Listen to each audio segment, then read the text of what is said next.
Hey, what's up, YouTube? Comic Freak for Life here. Gonna put my hood on, come to you with a YouTube video.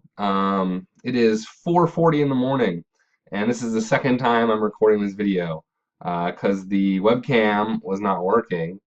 I accidentally hit it, so I have to redo this. But you'll see why this kind of thing. But anyway, so Patrick Hoban, if you guys didn't hear, he made this whole thing happen where he said he'd side out his Jin, and he had another one in his side, and he sided the one out in his deck, but he sided the other one back in, so he tricked his opponent.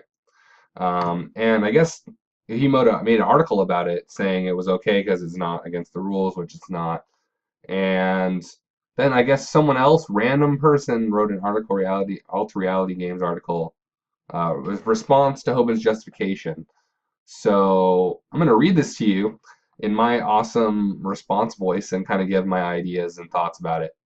Let me read what Patrick Hoban says in response to it. He says, "As a political science major, I just have to let you know how retarded you sound talking about social contract theory. If you don't know what social contract theory is, it's I didn't even know what it was. I had to look it up. It's a old philosophy that when you live in a certain place, it's a social contract. You're signing a invisible social contract that you're going to abide by the rules and the social norms that are followed in that particular area. So when someone's like, get out, when someone is like, oh, you hate America, then why are you still here? Like that kind of thing. It's the idea that if you choose to stay in a place instead of moving, then you're agreeing that to live by whatever laws and social norms other people live by.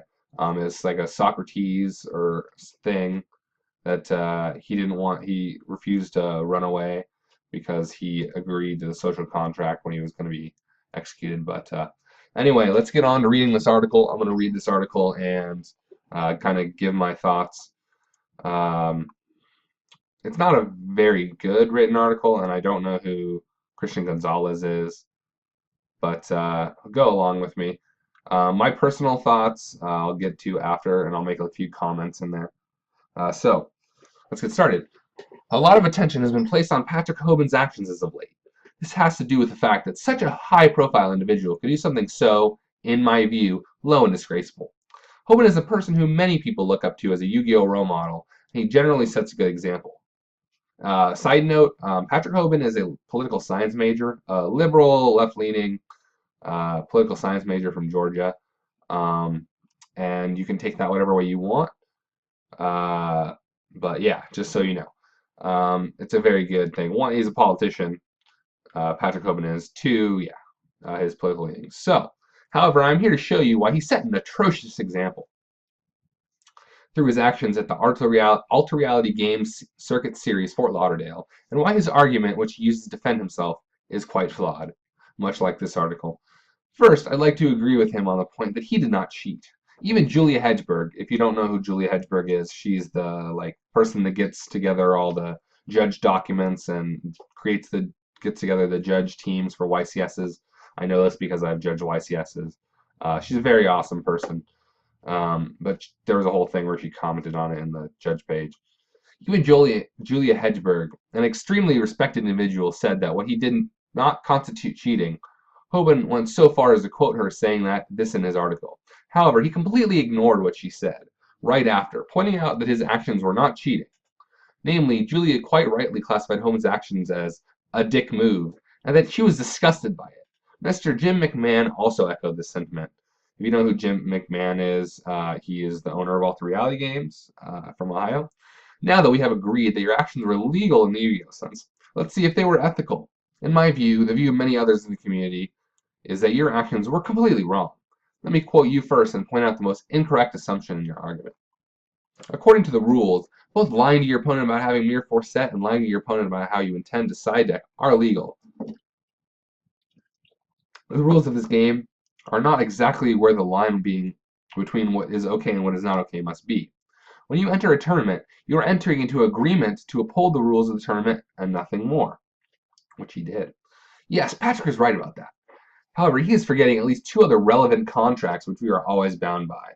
Yes, because before every Yu-Gi-Oh tournament, we sign contracts to make sure we're not douchebags and dicks. If that were the case, then Yu-Gi-Oh would be much a nicer thing. But like me, I know that like at least 50% of the Yu-Gi-Oh community are complete douchebags and are like this, that do like stuff like this, like on a regular basis.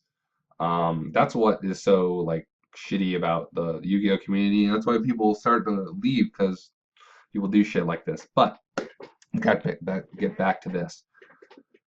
However, he's figuring out at least two other relevant contracts we were always bound by. These are social contracts, like I stated, the social contract theory, blah, blah, blah, defined as the contract we make with people around us in order to form a civil society. And the legal contract, defined as the contract we make with the laws in the country we live in. So he's saying social contract, like the be nice to each other, and we're not going to be dicks, which already isn't agreed upon because people are dicks anyway. And defined as the contract we make with the laws in the country we live in, implying like the rules of the game. What Patrick did was a horrendous violation of the moral contract that binds us all as human beings and distinguishes us as a species. Now, I'd like to expand a bit on the former contract. When you enter a tournament, you are also expected to follow the rules of a civil society that we live in.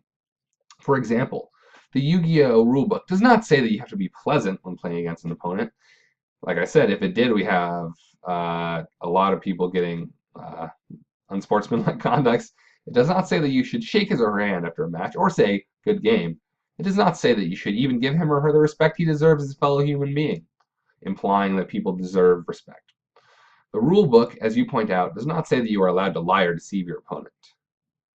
Since these particulars are not explicitly denounced in the rulebook, does that mean that we are entitled to carry them out so as to earn an advantage? Of course not. When we sit and play a game of Yu-Gi-Oh, we expect to play it out in a way which is agreeable to both parties. You pointed out the fact that we practice to give ourselves a distinct advantage when we play. This is a completely agreeable premise. It is essentially saying, well, let's both practice and let the best man win. Fine with this logic. Fine with most of the community, and fine with me. What you did, however, was a perversion of this. Your logic is, well, let's sit down and deceive and trick each other. Whoever comes out victorious should win. These are not agreeable preconditions for the game of Yu-Gi-Oh! Why? Because they are unfair. Okay, side note, being unfair implies that the rules are different for one person than the other. If the rules are the same for both people, it's impossible to be not fair. There's like, you can make your own like morals, or say like, oh, I think this is okay and this isn't, like when lying about like what you're signing out and stuff, but it doesn't make it unfair if they're both have to abide by the same rules. If it is not the premise upon which we play this game. We play this game expecting a fair fight. Nobody would agree to this game if the pre-existing conditions were unfair to begin with. The social contract to which we are all signatories does not say that we ought to lie and deceive. Why? Because the society would be better if we didn't. Sadly, this is not how society is. This applies to the small Yu-Gi-Oh community as well. Wouldn't we all be better off if we treat each other with respect? Wouldn't we be better off if we didn't deceive one another? It seems to me that we would. Therefore, when your actions do not reflect this, they should be condemned. Oh no, slap on the wrist. The Yu-Gi-Oh government's telling us what to do to be good people. In order to make another point, I shall quote you again. I have mere force set.